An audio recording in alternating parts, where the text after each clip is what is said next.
नमस्कार, आप देख रहे हैं ईटी नौ संदेश। हमारे साथ आज बाजार के एक और दिग्गज बातचीत करने के लिए आए हैं। कितना कुछ हो रहा है बाजार में। आज हमारे साथ प्राइम सिक्योरिटीज़ के एन जय कुमार साथ में आए हैं, जिन्हें हम प्यार से जेक्स भी बोलते हैं। जेक्स, बहुत बहुत शुक्रिया ईटी नौ संदेश पे। सबसे पहले मैक्रो की बात करते हैं, क्योंकि आपकी एक नज़र मार्केट पे रहती है, एक मैक्रोज पे भी।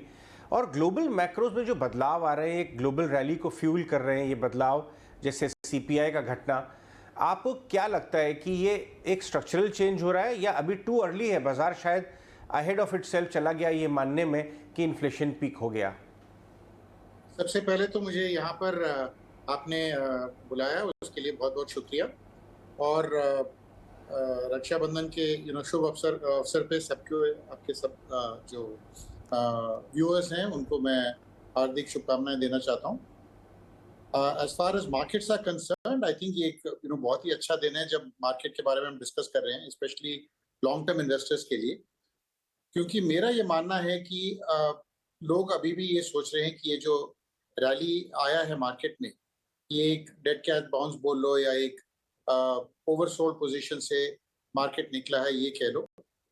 मेरा तो ये मानना था कि 15,800 यानी 15,800 1600 का ही जो वो लेवल है वो टूटेगा नहीं। लेकिन क्योंकि मार्केट को इतना ओवरसोल्ड कर दिया है 15,000 15,100 कि वो एक स्प्रिंग की तरह वहां से निकला है, तो जो मूव आया है मेरे हिसाब से आपको 16 से ही लेना चाहिए। 16,000 से अभी आज के बेसिस में 10% का मूव आया है।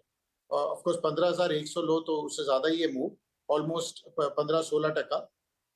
लेकिन इसका एक बहुत बड़ा कारण है, which is that overseas investors ने ये उल्टा चक्रव्यूह इफेक्ट मैं कहूंगा इसको, कि चक्रव्यूह में क्या होता है कि आप घुस तो जाते हो लेकिन बाहर निकल नहीं पाते हो। यहाँ क्या हुआ है कि 35 से 40 बिलियन डॉलर के स्टॉक्स, अगर आप अक्टूबर से लोगे तो ऑलमोस्ट 50 बिलियन डॉलर के स्टॉक्स ओवरसीज इन्वेस्टर्स बेच चुके हैं। 50 बिलियन यानी कि अप्रोक्सीमेटली 4 लाख करोड़, 4 लाख करोड़ के स्टॉक्स बेच चुके हैं, जो Indian public in various SIPs, monthly schemes etcetera खरीद के अपने पोर्टफोलियो में ले चुका है। सो दिस इज गॉट, वो इंग्लिश में फ्रेज है डेमोक्रेटाइजेशन, यानी कि बड़े लोगों की सेलिंग और छोटे लोगों का बाइंग, तो ये स्प्रेड होके ये this is gone into the portfolios of a lot of Indian individuals, क्योंकि हमारा exposure as a nation, as individuals was very low to the markets. अब उल्टा चक्रव्यूह क्यों है कि ये बेच तो चुके हैं और जो पैसा ये यहाँ से इंडिया से ले गए हैं, they went in either for redemptions, क्योंकि उनको अपने इन्वेस्टर्स को वापस देना था, या लोगों ने चाइना में पैसा डाल के वो शिफ्ट किया है। लेकिन अगर आप जियोपॉलिटिकल सिचुएशन देखो और ये देखो कि चाइना में क्या क्या हो रहा है, they are not able to revitalize the economy और इकोनॉमिक ग्रोथ बहुत ही प्रॉब्लमेटिक सिचुएशन में है। मेरे हिसाब से अब ये इन्वेस्टर, कुछ लोग वापस आना चाह रहे हैं इंडिया में, और जैसे ही सेलिंग खत्म हुआ है, market has made a very big move. In fact, there's an old saying in the markets कि markets go down not because of selling but because of lack of buying, and they go up not because of buying as much as lack of selling. तो एक तो Indian institutions have been on the sidelines, उनका plus minus 500 crore daily हुआ है, which is not too much, but foreign investors have turned buyers, which has been completely unexpected.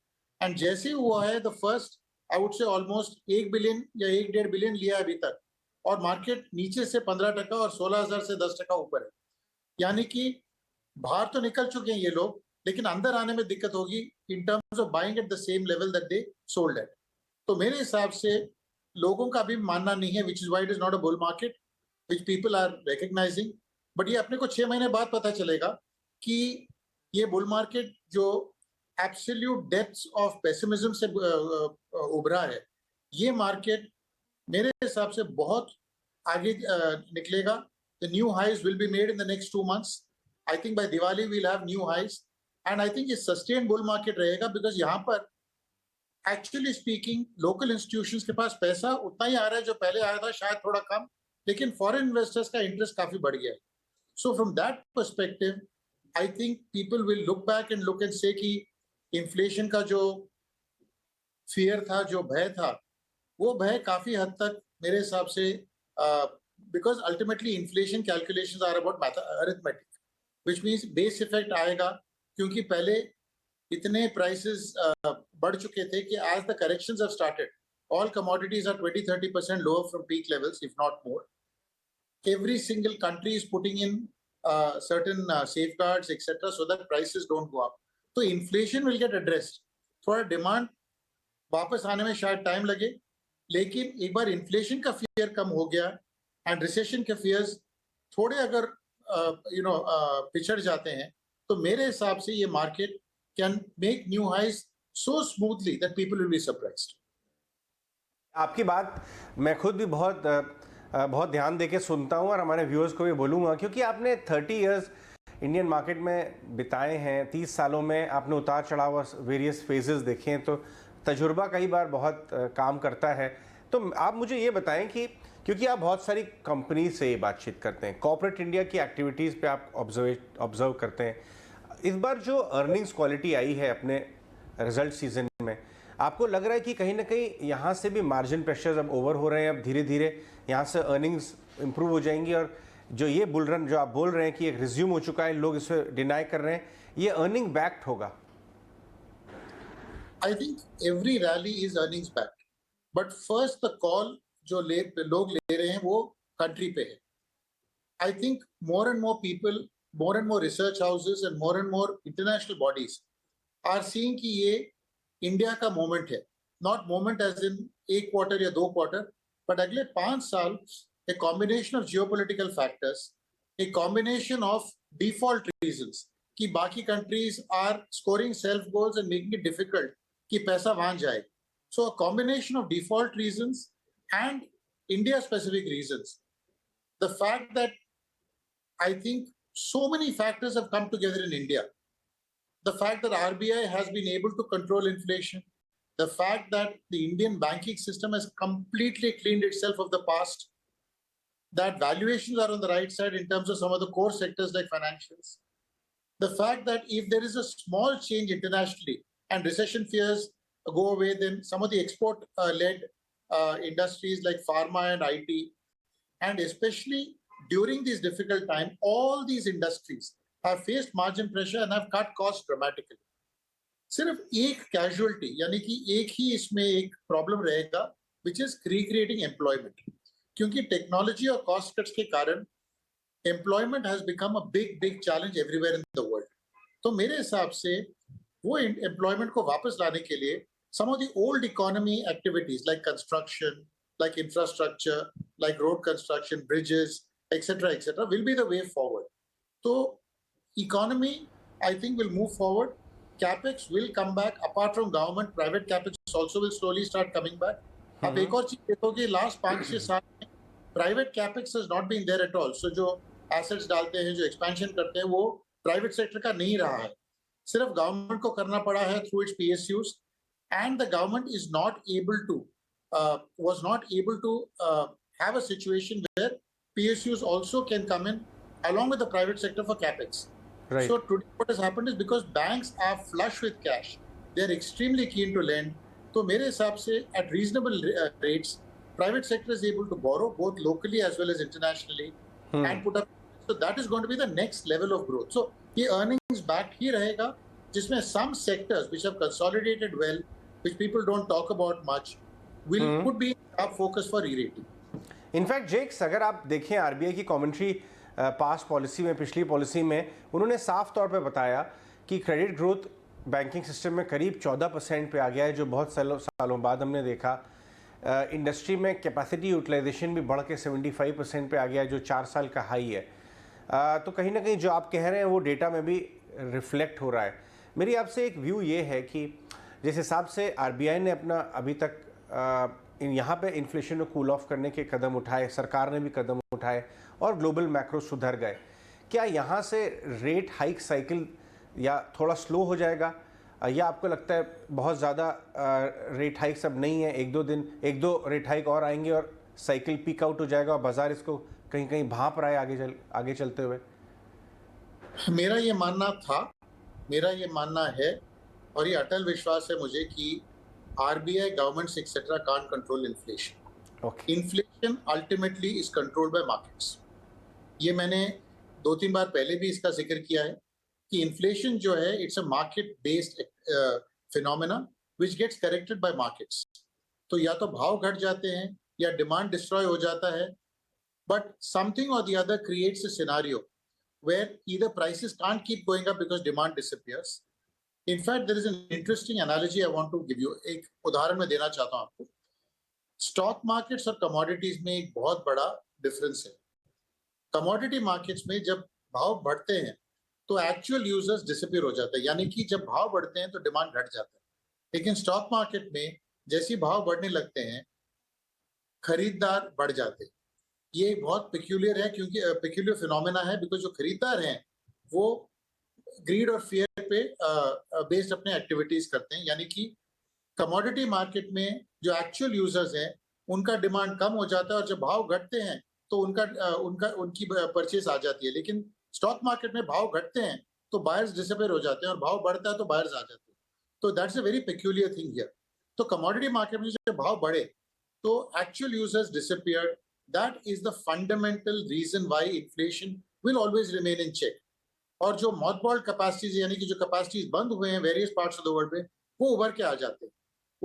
वो market में कहावत है कि जब भाव अच्छे हो जाते हैं तो धरती फट के भी मतलब आपको सप्लाई आ जाता है। It is like that in the commodity world. और अब जो भाव बढ़ने लग गए हैं तो जो foreign investors who are feeling left out, they will come in greater force. तो अगर 15,500 और 17,500 के बीच में 1 बिलियन का या 1.5 बिलियन का बाइंग हुआ है नेट फॉरेनर्स का, मैं ये दावे के साथ कह सकता हूं कि 17,500 और 19,500 के बीच में 5 बिलियन का बाइंग आ सकता है। That is the way I think the market psychology is greed and fear works that way. But that apart, it is also because I think ये as I said there are very few options people have to deploy money. Growth is there in very few markets, democratic growth is there in even fewer markets. So I think if you look at whether it is the legal system, taxation, ability to enforce contracts, etc., India has made rapid progress.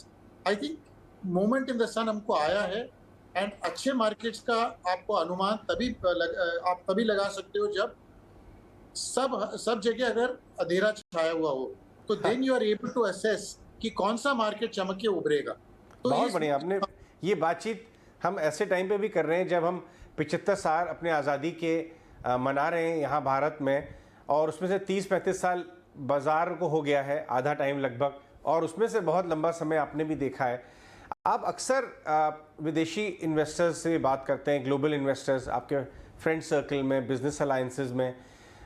जी हाँ, एक तरफ तो बड़ी selling देखी है और जिसका impact बाज़ार को आया, लेकिन एक दूसरी कम्युनिटी FIs की जो लॉन्ग टर्म देख रही है, अपॉर्चुनिटी देख रही है, इंडिया को चाइना से हटा के देख रही है, एक्स चाइना देख रही है। आप क्या फीडबैक गैदर कर रहे हैं अपने सर्कल में, FI फ्रेंड्स में वगैरह, इंडिया के लिए यहाँ से मार्केट का रोड मैप नेक्स्ट 3-4 साल? मुझे लगता है कि FIs से ज़्यादा लास्ट 5 साल ये अपने एक फेज देखा जब FIs का जो जितना हावी हुए थे पिछले 15, 20, 25 सालों में, उतना हावी नहीं हो पाए हैं। उनके बेचने के बावजूद local markets have absorbed all the stock over the last 2-3 years and moved forward. My feeling is the FII impact will get further reduced because the money that will come in और जो पैसा आएगा Indian markets में, ये FDI के तौर पे आएगा। यानी कि हमारा अपने प्रोफेशनल लाइफ में हम काफ़ी फैमिली ऑफिस से बात करते हैं। कोई फैमिली ऑफिस इजिप्ट में है, कोई सीरिया में है, कोई US में है, कोई UK में है, जिनको FII के थ्रू आने में कोई दिलचस्पी नहीं है। वो specific businesses, existing sort of capacities, existing opportunities में भाग लेना चाहते हैं। तो वो लोग through our contacts we been able to establish contact with many of these people. और वैसा जो पैसा उन्होंने बनाया है ये मार्केट की तेजी में, कोई 400-500 मिलियन रख के बैठा हुआ है, कोई 2 बिलियन किसी के पास है, और ये लोग पोर्टफोलियो इन्वेस्टमेंट में आने में इनकी कोई दिलचस्पी नहीं है। ये लोग मार्केट की त्रुटियां समझते हैं, मार्केट के छोटे छोटे मूव समझते हैं, लेकिन ये लंबे तौर और लंबे अरसे के लिए आना चाह रहे हैं। ये एक्चुअली बिजनेसेस में इन्वेस्ट करना चाह रहे हैं। वो ये बोलते हैं कि मार्केट में डिसलोकेशंस यानी त्रुटियां जो होती रहती हैं वो कैप्चर करना नामुमकिन है, लेकिन मार्केट के बड़े अपॉर्चुनिटीज कैप्चर करने में इनको काफी दिलचस्पी है। तो ये लोग जो हैं इंडिया में आते रहते हैं as tourist, now they want to be business people. So these are people who are looking at multiple opportunities, multiple sectors, And even I'm hoping through Prime Securities itself, we'll be able to showcase a number of deals where family offices will come into the Indian markets, and that will be the next phase of long-term capital, much removed. I'm not saying FIs are not important. FIs have the importance of lot of sound and noise in the short run. In the long run, jo hai, if a lot of FI money, short run money, it will make impact in the short run, which you can't run away from. It can be painful. It can be very exhilarating also. लेकिन real long term तेजी जिसके पक्ष में मैं बोल रहा हूँ, ये अगर इंडिविजुअल्स को एंजॉय करना हो तो ये एक्चुअली आपको long term good quality portfolio selection में ही आ सकता है. In fact more and more people even locally are taking the view की a part of their portfolio should be in the market even if they are in business. तो market में पैसा आता रहेगा. Excuse me, whether it comes from Indian family offices, Indian businessmen जो diversify करना चाह रहे हैं, यानी कि अपने बेट्स को थोड़ा स्प्रेड आउट करना चाह रहे हैं, या it will come from overseas family offices because this has now become a global investment village and India is a necessary part of that village economics. All right, बिल्कुल मैं समझ सकता हूँ. इनफैक्ट हम यहाँ ET Now और ET Now संदेश पे इस न्यूज़ फ्लो का इंतज़ार करेंगे जब आप ऐसे कुछ इंटरनेशनल फैमिली ऑफिसेस को इंडिया में इन्वेस्ट कराएं. जेक सर, आपको किस एंड ऑफ द मार्केट में ज़्यादा वैल्यू नज़र आ रही है, लार्ज कैप्स में, मिड कैप्स में या स्मॉल कैप्स पे? ये कहना थोड़ा मुश्किल है. The issue is that FIs never had a big holding in mid and small caps. जी. इनका होल्डिंग लार्ज कैप्स में रहा है. तो जब वो बेचे हैं तो IT सेक्टर और फाइनेंशियल्स में जिसमें सबसे ज्यादा इनका एक्सपोजर था वही बेच पाए हैं. अल्टीमेटली वही बेच सकते हो जो आपके पास हो. लेकिन a lot of small or mid caps also they go down because people's portfolio get hurt, people want to get out of the markets. तो बाउंस बैक में भी छोटे और medium sort of medium cap mid cap stocks में I think कुछ ज्यादा ही interest आ सकता है. एंड यूजुअली इस सेक्टर में जैसे मैं भी देख रहा हूँ कि फैमिली ऑफिस का भी इंटरेस्ट काफी है. सो ये सेक्टर काफी इंटरेस्टिंग हो सकता है. But ultimately large cap stocks you can play from a portfolio point of view. Mid cap stocks you have to play stock specific, क्योंकि उसी सेक्टर में 3 कंपनियां इस तरह होंगी कि एक 3 गुना हो सकती है, बाकी 2 शायद 10% रिटर्न दें और बाकी 3 बंद भी हो सकती है. तो that is the problem of small and mid caps की mortality can be high because एक गलत डिसीजन के कारण कंपनियां बंद हो सकती है. सो वो एक रिस्क रहेगा स्मॉल और मिड कैप में. बट जो प्रोफेशनल्स हैं दे कैन प्ले दैट. अगर यही एक्सपोजर अगर आप बड़े फंड्स के थ्रू ले सकते हो, मेरे हिसाब से छोटे इन्वेस्टर्स के लिए वो ज्यादा बेहतर होगा. एक आखिरी सवाल. बिल्कुल, एक आखिरी सवाल जेक्स, कौन से स्पेसेस में आपको ज़बरदस्त डिस्प्रोपोर्शनेट अपॉर्चुनिटी नज़र आ रही है जो शायद इन्वेस्टर रेडार पे ना हो लेकिन रिस्क रिवॉर्ड बहुत अट्रैक्टिव हो? मुझे पता है स्टॉक्स नहीं ले सकते, लेकिन अगर आप कुछ ऐसे थीम्स या ऐसे जो आपने रिसर्च किया हुआ हो लेटली, अगर आप शेयर कर सकें हमारे व्यूअर्स के साथ. एक थीम मैं आपको डेफिनेटली बता सकता हूँ which is like in nobody's radar. ये थीम, इसमें काफी कंसोलिडेशन हुआ है. दैट मीन्स छोटे प्लेयर्स निकल गए, बड़े लोग आ गए. ये थीम किसी के मतलब अपने किसी के लिप्स पे नहीं है. ये है media space. In the media sector एक तो जी और सोनी का मर्जर आपने अनाउंसमेंट देख ही लिया है. अभी फाइनल अप्रूवल जब आ जाएंगे तो ये इसका मार्केट कैप करीबन 6-7 बिलियन हो जाएगा. इसी स्पेस में एक दो और भी बड़े प्लेयर्स हैं जो इंडियन या तो रीजनल हैं या पार्ट नेशनल है, not fully national.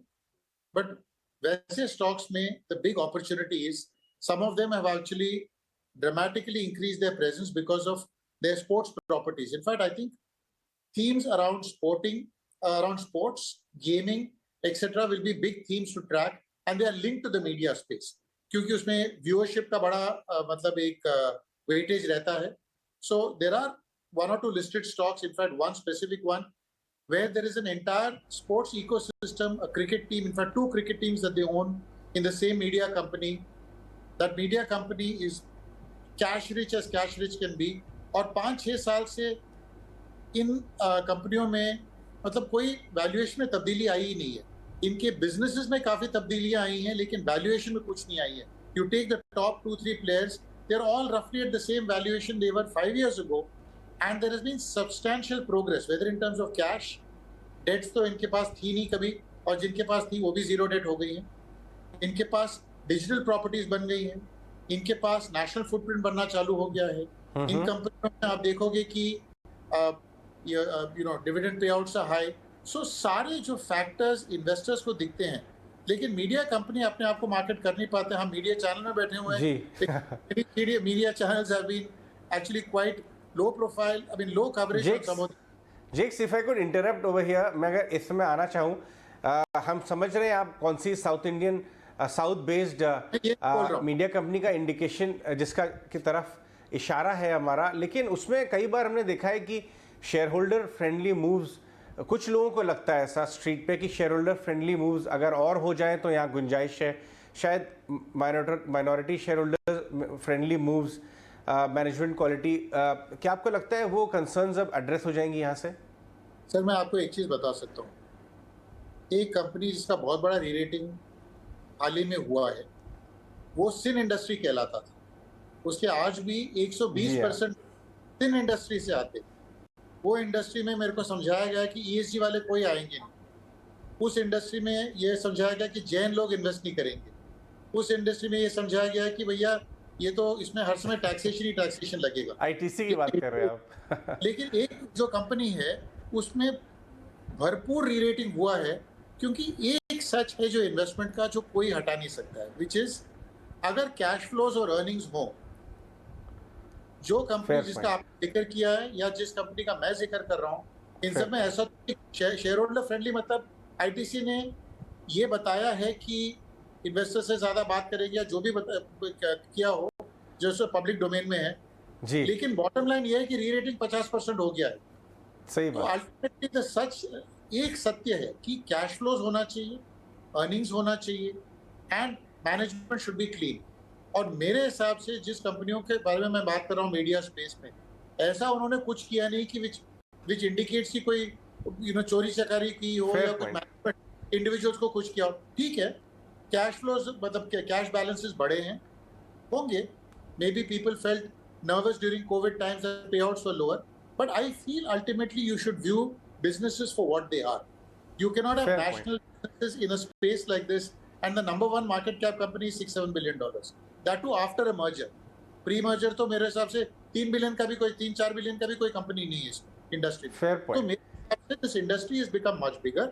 It has got linked into other spaces like, for instance, sports, gaming, etc., which are big businesses in the world. And some of these will become new themes as we go forward.